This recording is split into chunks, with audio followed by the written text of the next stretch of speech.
कंडार देवता की परम श्रद्धेय व्यास गद्दी पर विराजमान पूज्य व्यासदेव जी महाराज, साथ ही यहाँ पर उपस्थित सारे हमारे पूज्य ब्राह्मणविंद्र और इस कथा में आए सारे श्रोताविंद, और साथ ही ये पूज्य धरा जो यहाँ पर आए हैं। तो जैसा अभी महाराज जी भी बोल रहे थे और हमारे ससुर जी और पूज्य गुरु जी भी हैं, तो आप सब लोग यहाँ पर वैसे भी कहा कि जगह का बहुत इंपॉर्टेंस होती है।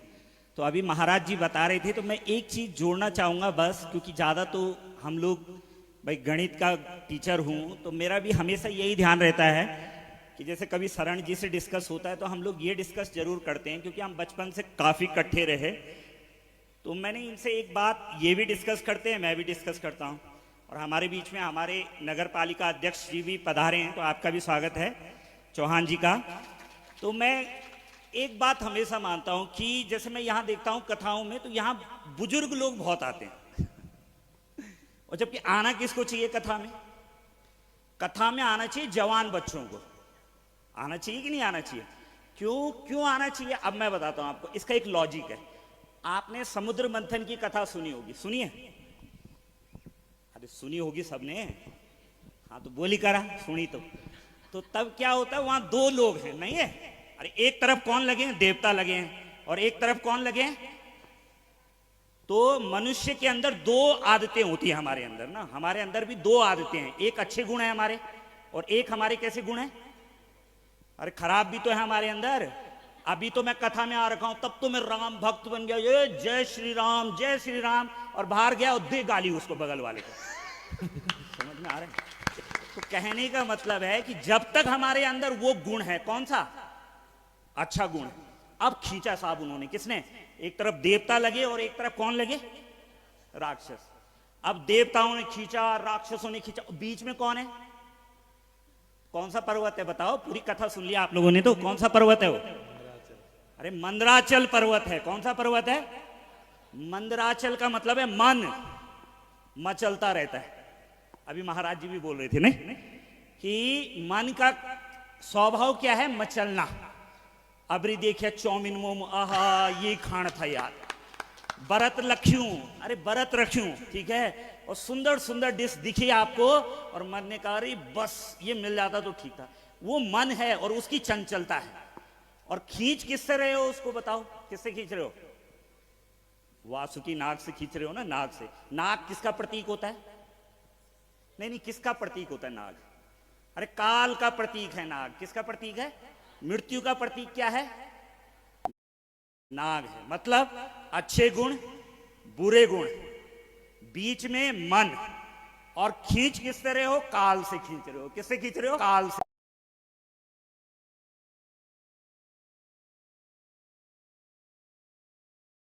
खींच रहे हो। किससे खींच रहे हो? मतलब सबको पता है मरना भी है। कोई है ऐसा जिसको नहीं पता कि मरना नहीं है? है ना? एक तरफ हमारे अच्छे गुण खींच रहे हमको कि नहीं अरे मत कर यार, ये उल्टा काम क्यों कर रहा, तब तक वहां से राक्षस खींच रहे। अब सबसे पहले क्या निकला बताओ? अरे सबसे पहले क्या निकला? विष निकला। क्या निकला? देखो मैं ये इसलिए बता रहा हूं कि आप लोग बच्चों को भेजा करो। हमने बचपन से कथाएं सुनी है चाचा जी की। चाचा जी जब हम छोटे छोटे थे, तो मैं भी 9th 10th चिनाली सौड़ से ही कराया मैंने। तो चाचा जी क्या करते थे, हमारे लिए नियम था, मेरे लिए, सीता के लिए, शरण जी के लिए, सुबह उठोगे 5 बजे और रामायण का एक पन्ना पूरा पढ़ना है, और एक श्रीमद् भागवत महापुराण का एक पन्ना पूरा पढ़ना है। फिर ससुराल भी मिला, कैसा मिला? धार्मिक मिला। समझ रहे हो आप? ससुराल भी कैसा मिल गया? तो इसीलिए मैं गणित का गुरुजी हूं। देखो 10 और 10 की गुणा करो तो क्या होता है बोलो? अरे 20 कहां होता है? इतनी कमजोर गुणा। 10 गुणा गए 10 क्या होगा? 100, ठीक है। और आप 1/10 और 1/10 की गुणा करो, क्या होगा? अरे क्या होगा? 1/100 क्या होगा? यानी जब छोटी संख्याओं का गुणा करते हैं तो और छोटी संख्या मिलती है, और जब बड़ी संख्याओं का गुणा करते हैं तो और बड़ी संख्या मिलती है। तो अब हुआ क्या कि पहले घर से भी वैसे ही माहौल था, हमारे पिताजी, मेरे दादाजी, मेरे दादी कहाँ, चौपड़धार, आज जहाँ वो आश्रम है, आप आना कभी। अब चाचा जी की जब वो बर्थडे का वो होता है 5 जून को, वहाँ आप सब लोग, महाराज जी आमंत्रित करेंगे आप लोगों को, लेकिन मैं भी कर रहा हूँ आमंत्रित कि वहाँ आना। तो मतलब अच्छी क्वांटिटी के साथ रह रह के आदमी अच्छा हो जाता है ना, गुणा करके बढ़िया। तो अब जब हम खींच रहे तो सबसे पहले क्या निकला? विष निकला, अरे जहर निकला, सारा जहर निकल गया हमारा। कौन सा जो मन के अंदर जहर था, जब खींचा उसको, खींचा खींचा खींचा, सबसे पहले विष आया, और लास्ट में क्या आया बताओ? अमृत। और ये सारी चीजें किसके लिए चल रही है? अरे ये सब कर किसके लिए रहे हो? अमृत के लिए तो कर रहे हो। अमृत का मतलब क्या है? अमृत का मतलब है मोक्ष। क्या है? अमृत का मतलब है मोक्ष। और मोक्ष कब मिलेगा? अब बीच में बहुत सारी चीजें आई, आपने देखा होगा, पहले विष निकला, फिर अश्व निकला, फिर हाथी निकला। हाथी का मतलब क्या है? हाथी का मतलब है कि देखा नहीं आप, एक कहावत भी हमारे यहाँ की, हाथी चल रहा है और कुत्ते भौंक रहे हैं, है ना। कई लोग आपकी बात बात पे बुराई, जैसे अभी गुरुजी महाराज, क्योंकि मैं इस लाइन में तो हूं नहीं, मैं इस लाइन में, तो हमारे साथ के टीचर जानते नहीं कि ये गोपाल मणि जी का भतीजा है। तो कई बार बोल, अरे यार जब मैं चिनाली सौड़ था, ये गौड़ू ना जितना दिख रहे वहां छोड़ के आओ इनको गोपाल मणि के आश्रम में। अब गुस्सा तो बहुत आता था, पर क्या करना, वहां मैरी माता पे जाते थे बच्चे लेने, तो वहां पर वो छोड़ दे यार इनको। जब से उसने कथा शुरू करी, नागड़ी में भी गायें हो गई, यहां भी गायें हो गई।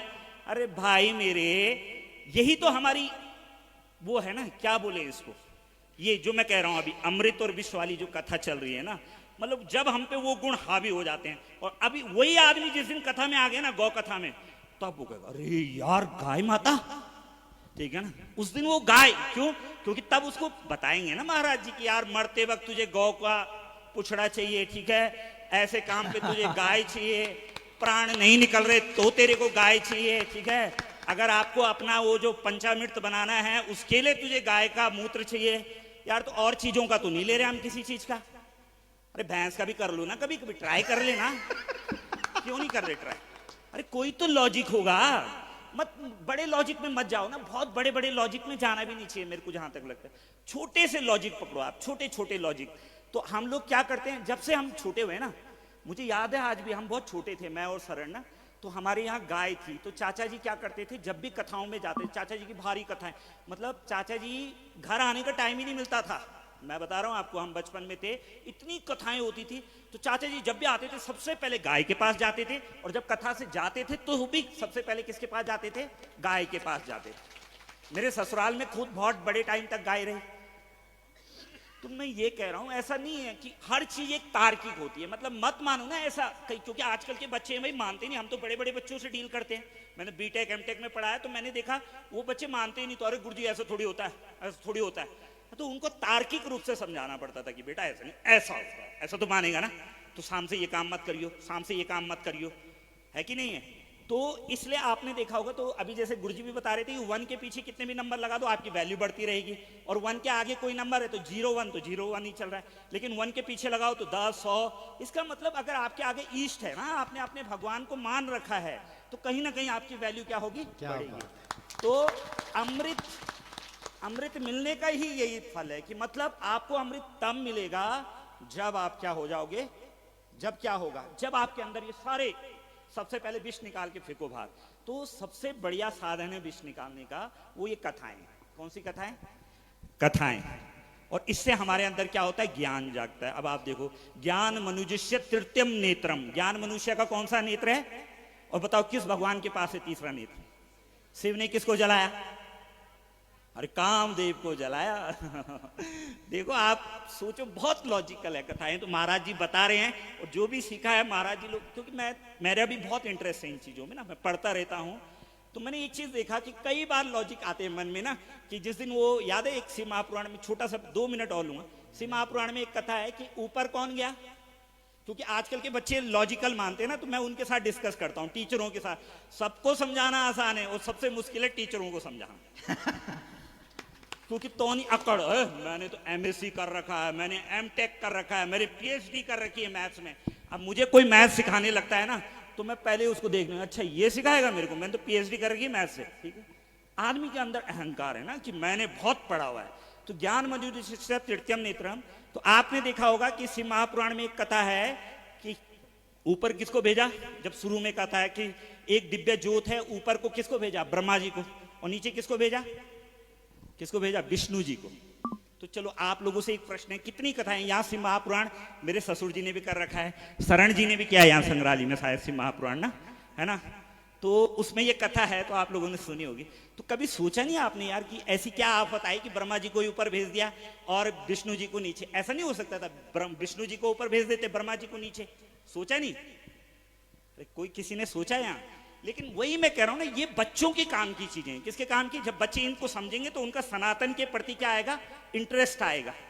अरे अभी इतनी बड़ी घटना घटी पहलगाम में, तो आप समझिए, धर्म की रक्षा करोगे तो तुम्हारी रक्षा होगी, ये याद रखना।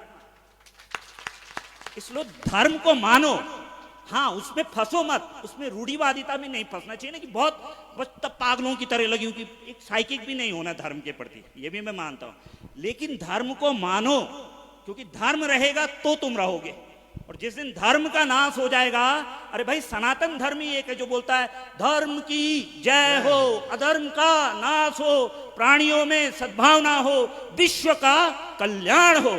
कोई दूसरा धर्म बोल रहा है ऐसा? अरे कोई बोल रहा, किसी धर्म से सुना आपने कि विश्व का कल्याण हो? सब बोलते हैं हमारा ही कल्याण हो, हमारा ही कल्याण। सिर्फ यही धर्म बोलता है विश्व का कल्याण।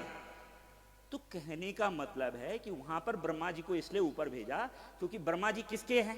क्रिएटर हैं ब्रह्मा जी। क्या है? क्रिएटर, रचना, रचनात्मकता। जैसे मान लो जब हमारी मातृशक्ति है तो वो शादी होती है ना, तो ब्यूटी पार्लर जाती है। कहाँ जाती है? तो सज के आती है ना, वो बहुत क्रिएशन। अब ब्यूटी पार्लर में भी कंपटीशन आजकल देहरादून में, 2 लाख तो और सजा देगी आपको, 4 लाख तो 3 तनी बढ़ा देने की पहचान ही नहीं लगी। रचनात्मकता की कोई एंडिंग है नहीं, मतलब ना कहने का। और नीचे किसको भेजा? किसको भेजा? विष्णु। विष्णु कौन है? पालनहार है। तो जो घर का पिताजी होता है ना, वो देखता है कि यार मेरे घर में कोई भूखा तो नहीं सो गया, कोई ऐसा तो नहीं है कि जो भूख से रह गया। बहुत डेप्थ तक उसको सोचना पड़ता है, गहराई तक। अब देखो ब्रह्मा जी ने छल किया। क्या किया? बीच में केतकी का फूल आया और उन्होंने कहा कि तू जाके बोल दियो कि मैंने इसका एंड देख लिया। और जो ज्योत है वो शिव का प्रतीक है। शिव क्या है? मृत्यु का देवता है। यानी जिस दिन तुम्हें यह अहंकार हो जाएगा कि यार हम मरेंगे नहीं, हम अमर हैं, और मैं उदाहरण अपना गवाह ले गई किसको? केतकी के फूल को ले गया। ब्रह्मा जी ने किसको ले गया? केतकी के फूल को ले गया कि तू बोल कि मुझे इस ज्योति पुंज का एंड मिल गया। शिव ने कहा यार ये तो बड़ा देवता है, काट दी गर्दन। किसकी? ब्रह्मा जी की गर्दन। और तब शिव, उनके पीछे ब्रह्म हत्या लगी थी, और वो ब्रह्म हत्या भी कहां छूटी? कहां छूटी? अरे जब यहां एंट्री मारी उन्होंने, महाराज जी बताते तो हैं कथा में, कहां एंट्री मारी थी? जब यहां उत्तर काशी में एंट्री मारी तो वो ब्रह्म हत्या गायब हो गई। तो कहने का मतलब है सब चीज लॉजिकल है और बहुत लॉजिकल है। इसलिए जैसे जैसे आप समझोगे, तो इसलिए मैं कहता हूं यहां जवानों को लाया करो, ताकि अगर एक बात भी महाराज जी की समझ में आ गई तो वो फिर धर्म की क्या है। इस गांव में तो देखो हमारे उत्तराखंड क्यों फेमस है, यहाँ फौजी बहुत है, नहीं है? मतलब राष्ट्र के लिए जान समर्पित करना।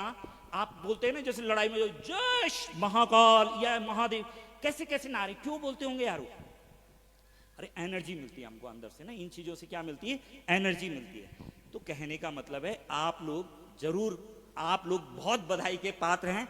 और फिर मैंने कहा कि आप जैसा पुण्य, क्योंकि जब तक पुण्य उदय नहीं होते तब तक आदमी यहाँ आता ही नहीं, आ ही नहीं सकता ना। दिक्कत तो ये भी है, पापी को तो भगवान भी नहीं लाएगा। कृष्ण जी की कथा सुन रहे हो, कृष्ण का नेचर देखा आपने? कभी देखा? कृष्ण के बारे में स्टडी करो आप, कृष्ण कैसा है। जब बचपन में था, देखो आज कितनी महाराज जी ने बाल लीलाएं सुनाई उसकी, ठीक है? अब जब जवान होगा तो रास भी करेगा। रास भी करेगा कि नहीं करेगा? गोपियों के साथ। और जब उठा तो कसम खा रखी थी, लेकिन सबको निपटाया, कौरवों को निपटाया कि नहीं निपटाया? वो भी बगैर शस्त्र लिए निपटा दिया। राम के साथ तो लगाया मर्यादा, पर उसने कोई मर्यादा नहीं मानी। भीष्म ने कहा अरे मैंने क्या कर दिया? करे तूने क्या किया? वहां द्रौपदी का चीरहरण हो रहा और तू कह रहा मैंने राजा की प्रतिज्ञा में बंधा हुआ। तो उसने कहा ऐसा नहीं होता, जहां पर गलत हो रहा है तो प्रतिज्ञा भी तोड़ दो। किसने कहा? कृष्ण ने कहा। तो उसका चरित्र आप लोग सुन रहे हैं तो सुनो, और बहुत धन्य के पात्र हैं आप लोग। और जो महाराज जी, क्योंकि इनको मैं सही बता रहा हूं, इसलिए नहीं कि मेरा छोटा भाई है, ना ना ना, कतई ने मत बोलना ऐसा, है ना? मतलब कभी कभी होता है ना, बायस हो जाता है आदमी ना, पक्षपात, है ना? जैसे क्या होता है, वो रामायण में सुना होगा, सुग्रीव और बाली गए तो सुग्रीव ने पहली बार बुलाया राम को। देखो राम कथा सुनी थी उसने, किससे? अरे किससे सुनी थी राम कथा? हनुमान से सुनी थी सुग्रीव ने। वो निर्भय हो गया, बुलाया बाली को, आजा आज पीटता हूं तेरे को। उसकी पत्नी ने कहा मत जा, आज कुछ गड़बड़ है मामला। उसने अरे हट, उसका भगवान है तो मेरा भी तो भगवान है, ऐसे कैसे मार देगा वो? मैं भी उसको उतना ही मानता हूं जितना वो मानता है। कौन? सुग्रीव। नहीं मारा भगवान ने? मारा? अरे पहली बार ही नहीं मारा, लेकिन अगली बार मार दिया, क्योंकि गले में माला डाल रखी थी किसके? सुग्रीव की। तो कहने का मतलब है बड़ी लॉजिकल कथाएं हैं, आप सुनिए, और जब सुनोगे तो जीवन में परिवर्तन होगा। तो कहीं पर जब हम अपने धर्म को डिफाइन करने बैठते हैं कहीं बड़ी बड़ी जगहों पे, क्योंकि भाई हमारे दोस्त तो वैसे भी है ना, मतलब मैं जब ग्राफिक एरा में था तो मेरे स्टूडेंट, हमारे यहाँ 10-10 बच्चे मुस्लिम भी होते थे ना, तो वो भी जैसे मेरे साथ फेसबुक में जुड़े हैं तो बड़े तर्क करते हो कि ऐसा कैसा, ऐसा कैसा। तो मैं डिफाइन करता हूं। तो डिफाइन तभी तो कर पाओगे जब सुनोगे इन चीजों को। सुना रहे नहीं, बुढ़ा बुढ़ा आदमी आ रहा है, वो भी कुछ नींद पूरी कर रहे, कुछ कर रहे। अरे यंग थोड़ी हो यख, ठीक है, आप समझ नहीं रहे। अरे जवान बच्चों को लाओ यहाँ, जवान बच्चों को लाओ, मार पीट के लाओ, सुनाओ कथा, समझ। क्योंकि वो जब कथा सुनेंगे देश बदलेगा, देश बदलेगा, धर्म की रक्षा होगी, और जब धर्म रखेगा तब हम रहेंगे। सनातन धर्म का तो वैसे ही मैं बता रहा हूं बहुत गड़बड़ घोटाला चल रहा है। क्यों? क्योंकि हम अपने धर्म को डिफाइन ही नहीं कर पाए आज तक। तो बहुत हो गया, धन्यवाद आप लोगों का। और मेरे साथ बोलेंगे सब लोग, बोलो गौ माता की, गौ माता की मां, और बोलो पूज्य गुरुदेव महाराज की, और हमारे गुरुजी की भी जय। ससुर जी भी हो गए हैं, गुरुजी भी हैं, ठीक है, सब कुछ है। तो आप सब लोगों का, और ये भाई साहब को भी मैं देखता हूं, रावत जी को, हर कथा में, चाचा जी की हर कथा में खड़े रहते हैं। तो आप धर्म के प्रति रुचि रहो। देखो एक दिन जरूर इनके, अरे भाई जाकी रही भावना जैसी, प्रभु मूरत तई देखी तैसी। और सुग्रीव को राम ने क्या करा? अभय करा, और साथ में राजगद्दी भी दी कि नहीं दी? मिलेगी राजगद्दी। आप धर्म के प्रति अडिग रहो, लेकिन धर्म में ना टाल बटोरी नहीं करनी चाहिए, मतलब दिखाने के लिए धर्म नहीं होता है, ये याद रखो। धर्म को पूर्णतः मन से मानो। तो जय श्री राम, और बनाए सबके बिगड़े काम। और इसी के साथ आप सब लोगों का धन्यवाद कि आप लोगों ने मुझे सुना, और पुनः पुनः आप सब लोगों के जो बड़े बुजुर्ग सबके चरणों में मेरा प्रणाम, और पूज्य महाराज देव जी के चरणों में प्रणाम। और ये जो हमारे विप्रवर हैं, देखो कितना अच्छा, वो क्या नाम है, द्वारका प्रसाद जी, जब मेरे यहाँ कथा हुई थी, हमारे यहाँ पिताजी की, मेरे पिताजी की कथा हुई थी, कोठारी जी ने करी थी, आप आए थे, क्या गला है उनका। एक वो त्रिजुगी नारायण वाला भजन मुझे आज भी याद है उनके मुंह से, ठीक है, नारायण वाला ना, कि त्रिजुगी नारायण। तो आप समझो रस, कथा, अभी संगीत बता रहे थे कि संगीत, सब चीजों से आनंद है। तो जय हो आप लोगों की, और भगवान कृष्ण की सब पे कृपा बनी रहे। और इस चौहान परिवार के लिए तो मैं कहूंगा कि फिर वही है गणित वाला, अप टू इन्फिनिटी क्या है, शुभकामनाएं हैं कि आपका परिवार का वैभव और बढ़े, और आप हर साल ऐसी कथाएं कराओ, हर महीने कराओ, हर पग पे कराओ, और भगवान आपको इतनी तरक्की दे। जय श्री राम, धन्यवाद। बहुत बहुत एक बात जोरदार तालियों के साथ भैया का बहुत बहुत अभिनंदन। और हमारे है ना नगर अध्यक्ष जी कहाँ हैं? आइए सर, आइए आइए आइए, एक बार तालियां बजाओ। हमारे नगर पालिका अध्यक्ष भी यहाँ पर पहुँचे हैं, वो भी अपने उद्गार बोलेंगे। और भैया जी का बहुत बहुत अभिनंदन है। देखो हम दोनों इकट्ठे रहे, मुकेश भैया और हम दोनों ना बचपन से, तो उनके एकदम आज आपने उनके हृदय की बात को सुना है। बहुत बहुत धन्यवाद। आइए साहब।